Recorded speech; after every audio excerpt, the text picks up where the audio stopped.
Oremos. Nosso Deus e Pai, estamos novamente em Tua presença, te damos graças pela vida, te damos graças por mais este dia de vida e também por estes momentos que queremos estudar a Tua Palavra. Pedimos que o Teu Espírito Santo esteja presente na mente, no coração de cada um de nós. Ajuda-nos a entendermos e vivermos na prática o que nós aprendemos em Tua Palavra. Abençoa todos os que estudam conosco, dê vitórias nos problemas que enfrentam, que não desanimem, que perseverem na fé, que recebam as bênçãos conforme a Tua vontade. E, em especial, pedimos que abençoes Ivanil Campos, também abençoes o neto do Ivanil, que é o Wellington Júnior, que completou mais um ano de vida no dia 1º de março. Abençoes também a irmã do Ivanil, Maria Helena, que hoje está aniversariando. Queres abençoar o Genésio Mioto e também a irmã do Genésio, que é a Vânia, que hoje está aniversariando. Queres abençoar Ruth Arantes, e a Ruth pede especialmente por Marta, que está internada, tu sabes qual é o problema. Ó Pai, atenda os pedidos que nos são enviados. Tu conheces cada nome, cada problema que estão atravessando, e nós confiamos em Ti e no Teu poder. Em nome de Jesus. Amém. Daremos continuidade ao estudo que estamos fazendo esta semana em Colossenses, no capítulo 3. Nós estamos aprendendo aqui com o apóstolo Paulo que nós deveremos viver com Cristo. Agora que fomos ressuscitados com Cristo, através do batismo, nós precisamos viver com Cristo. E precisamos então acabar com esta mentalidade terrena que nós temos dentro de nós. Como nós temos falado aqui, sempre com vocês, nós temos a tendência pecaminosa, e o desejo é fazermos as coisas que agradam aquilo que o nosso corpo quer. E nós precisamos aprender a mortificar esses desejos dentro de nós, acabar com essa mentalidade terrena. Nós precisamos procurar estar em comunhão com Jesus, buscando as coisas lá do alto, pensando nas coisas lá do alto e ter uma mentalidade celestial e não uma mentalidade terrena, depois que nós aceitamos a Jesus. E precisamos, então, renovar o nosso conhecimento. E Paulo vem falando isso aqui em Colossenses 3, nos versos 6 até o verso 11. Paulo, ele diz aqui: é por causa desses pecados que vem a ira de Deus. Vocês costumavam praticá-los quando sua vida ainda fazia parte deste mundo. Mas agora é o momento de se livrarem da ira, da raiva, da maldade, da maledicência e da linguagem obscena. Não mintam uns aos outros, pois vocês se despiram de sua antiga natureza e de todas as suas práticas perversas. Revistam-se da nova natureza e sejam renovados à medida que aprendem a conhecer seu Criador e se tornam semelhantes a Ele. Nessa nova vida, não importa se você é judeu ou gentil, se é circuncidado ou incircuncidado, se é inculto ou incivilizado, se é escravo ou livre, Cristo é tudo o que importa e Ele vive em todos. Nós só conseguiremos nos livrar dessa mentalidade terrena, desses prazeres terrenos que nós gostamos de fazer, se nós vivermos uma nova vida com Cristo. E essa nova vida com Cristo nós iremos viver se nós o buscarmos dia a dia, através do estudo, através da oração e também através do nosso testemunho. É aí que nós vamos ter uma mentalidade celestial. Nós não podemos deixar que o inimigo continue dominando a nossa vida e que nós continuemos praticando as coisas pecaminosas que nós, antes de conhecer Jesus, nós praticávamos. Paulo diz claramente aqui, olha, não mintam uns aos outros. Quanta mentira existe, às vezes, entre o povo de Deus. Às vezes, para se livrar de uma situação, aí conta uma mentira. E nós sabemos que mentir é pecado. E sabemos também que quando a gente prega uma mentira, conta uma mentira, aí depois nós temos que contar uma outra para encobrir aquela que nós contamos anteriormente. Então a mentira, ela tem perna curta, você sabe disso, você já ouviu esse ditado. A mentira, mais cedo ou mais tarde, ela vai vir à tona. Então nós não deveremos mentir uns aos outros, como diz aqui Paulo, porque nós nos despimos da antiga natureza e das práticas perversas. Nós deveremos nos revestir da natureza e sermos renovados à medida que aprendemos a conhecer o nosso Criador e nos tornar semelhante a Ele. Nessa nova vida, não importa se a pessoa é judeu ou gentil, não importa se foi circuncidado ou não, mas Cristo, diz aqui Paulo, ele é tudo em todos. Nós precisamos ter essa certeza que Cristo ele é tudo em nós. E depois então que nós mortificarmos em nossa natureza carnal tudo aquilo que nós vivíamos anteriormente, antes de aceitar a Jesus, tudo aquilo que pertence à natureza terrena, nós precisamos abandonar, e especialmente a mentira, a ira, a indignação, a maldade, a blasfêmia, a linguagem obscena no falar. Quantas vezes nós temos visto pessoas cristãs postando coisas obscenas nas redes sociais, e eu tenho visto muitas pessoas cristãs postando coisas obscenas, e nós precisamos dar um testemunho. Nós não podemos fazer isso. As pessoas que postam, a pessoa cristã que posta coisas obscenas nas redes sociais, pensa que alguém que conhece ela não está vendo. Mas se a pessoa que te conhece não vê, Deus está vendo. Deus ele vê todas as coisas.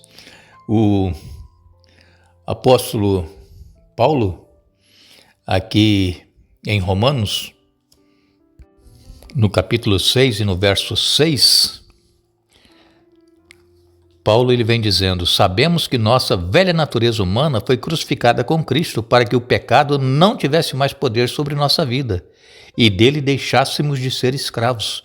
Então nós que fomos crucificados com Cristo, precisamos então fazer com que o pecado também, a nossa vida pecaminosa, nosso desejo, seja crucificado com Cristo.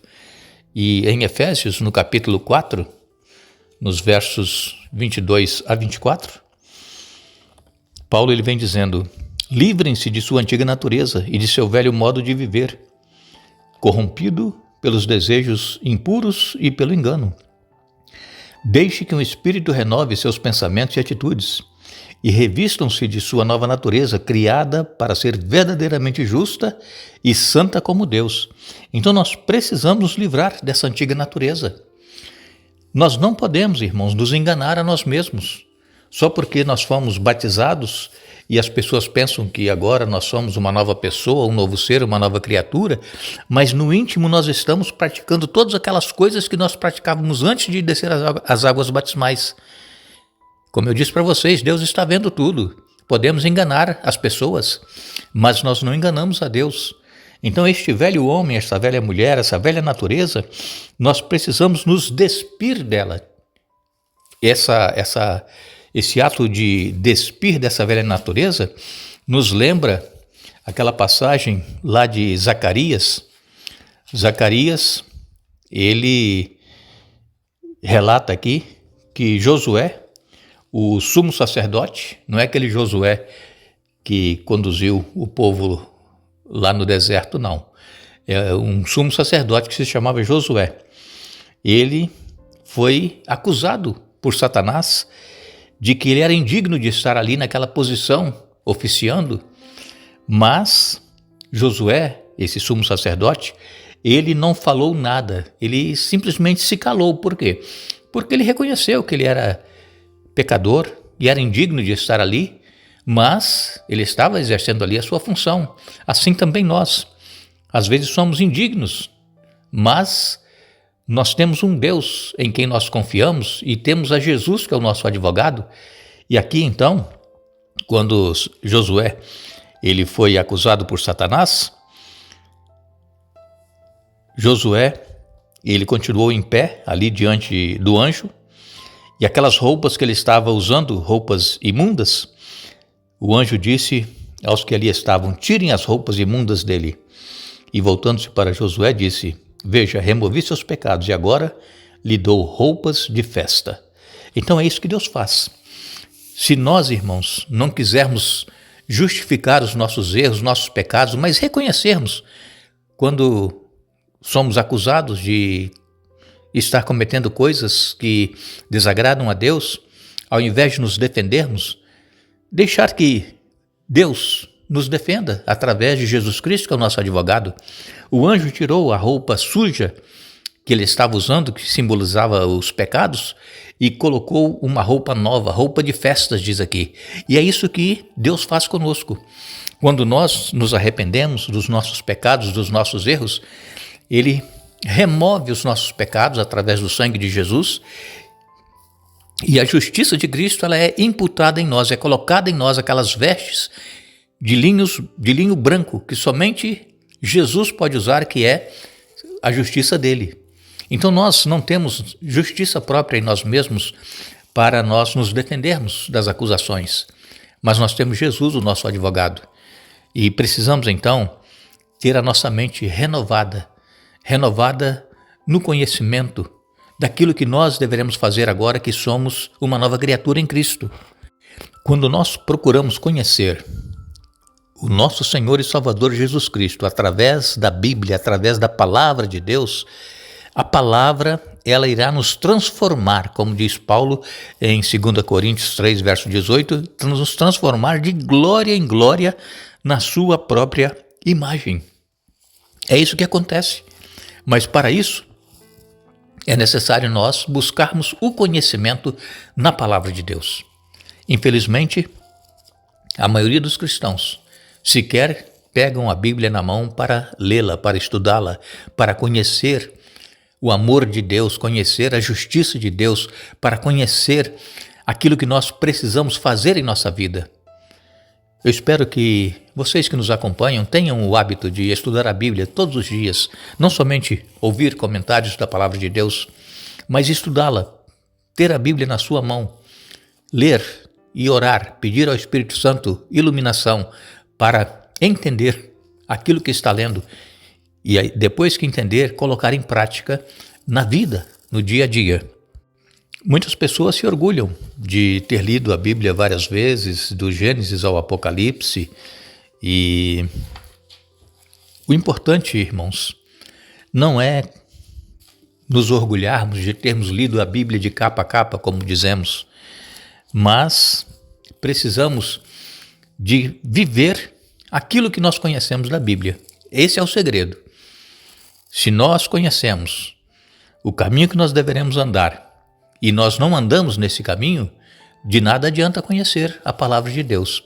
A palavra de Deus, ela é viva, ela é eficaz, ela transforma, ela tem poder, mas para isso nós precisamos nos colocar nos braços de Jesus para que o Espírito Santo renove a nossa mente, renove o nosso entendimento e nos ajude a vivermos uma nova vida com Cristo. Agradecemos a todos vocês que estiveram conosco hoje estudando a Bíblia. Retornaremos amanhã para dar sequência ao estudo da semana e desejamos que o Espírito Santo esteja trabalhando em cada mente, em cada coração, nos ajudando a fazer a vontade de Deus em nossa vida. Que Deus nos abençoe.